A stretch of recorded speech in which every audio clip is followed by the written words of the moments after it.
চোর, বিধবা ভাতা থেকে চুরি করে এরা, কাটমানি চোর মানে কাটমানি খায়, আবাস যোজনা থেকে দুর্নীতি করে, 100 দিনের কাজের টাকা চুরি করে, আবাস যোজনার টাকা চুরি করে, আফান ঝড়ের টাকা চুরি করেছে, মানে যেগুলো ক্ষতিপূরণের টাকা ছিল চুরি করেছে। এখন তৃণমূল কংগ্রেস নতুন সংযোজন হয়েছে, প্রার্থীদেরকেও চুরি করে নিচ্ছে।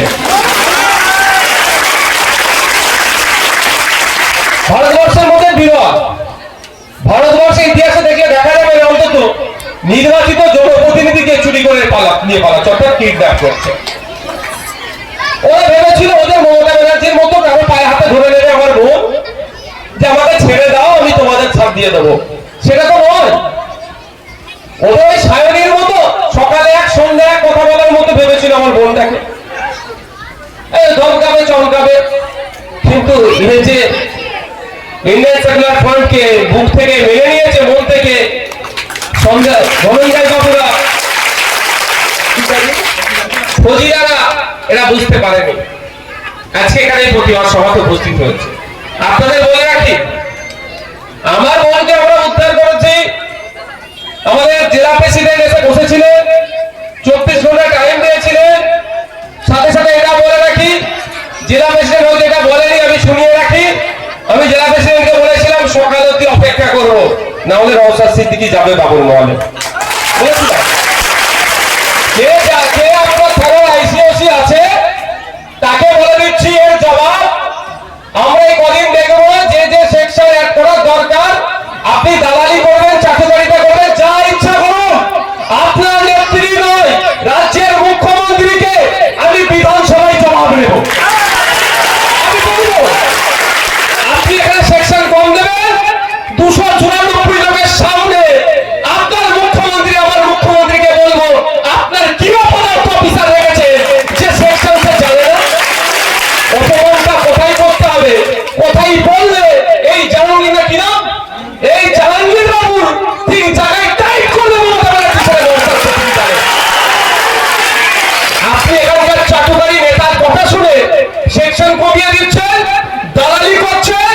বড়বাবুকে বলছি আমি ঠিক জায়গায় আপনার কোথায় টাইট করতে হবে আমি ঠিক জানি। সেকশন তো অ্যাড করাবো কোর্টে গিয়ে, সেকশন তো অ্যাড করাবো, শুধু তাই নয় মামলা হবে। এই ভ্যাকেশন কাটুক না, আমার ফজিরা কাজী মামলা করবে যে থানায় নিয়েছে আমাকে কি বলানোর জন্য পেশার করানো হয়েছে, কি ভিডিও হয়েছে, এ মামলাও হবে। ছাড়বো না বেটাকে, ও জাহাঙ্গীর হোক আর জয়ন্ত হোক, আইনের বাইরে চললে তাকে ছেড়ে কথা হবে না, সেটা আইনি লড়াই হবে। কিন্তু উনি যাদের হয়ে দালালি করছেন তাদের নেত্রী দিয়ে একটু ভেবে জ্ঞাপন দিতে হবে না ভাই। কিভাবে হবে? ও এখানে ডিস্টার্ব করেছে, আমি বিধানসভায় যে মুখ্যমন্ত্রীকে ডিস্টার্ব করবো। আপনারা পথ ছেড়ে দেন, আপনি অপদার্থ, আপনি ব্যর্থ, আপনার থানার আইসি সেকশন জানে না কোনটা কি সেকশন হয়। তুমি তারপরে নিশ্চিতভাবে খবর নেবে।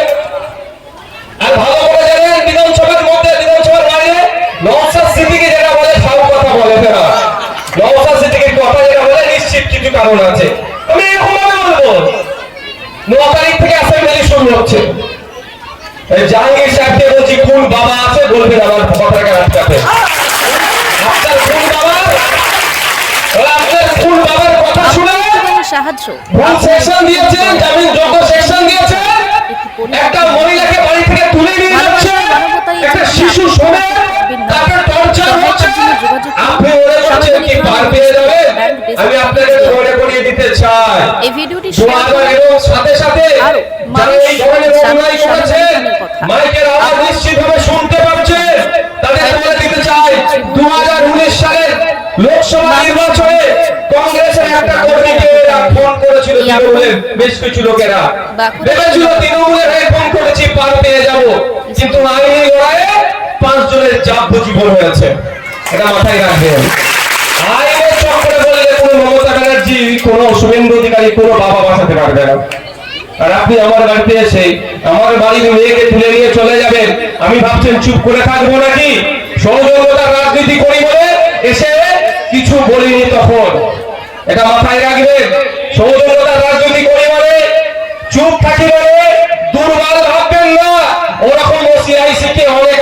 হাইকোর্টে ছুট কাটাচ্ছি।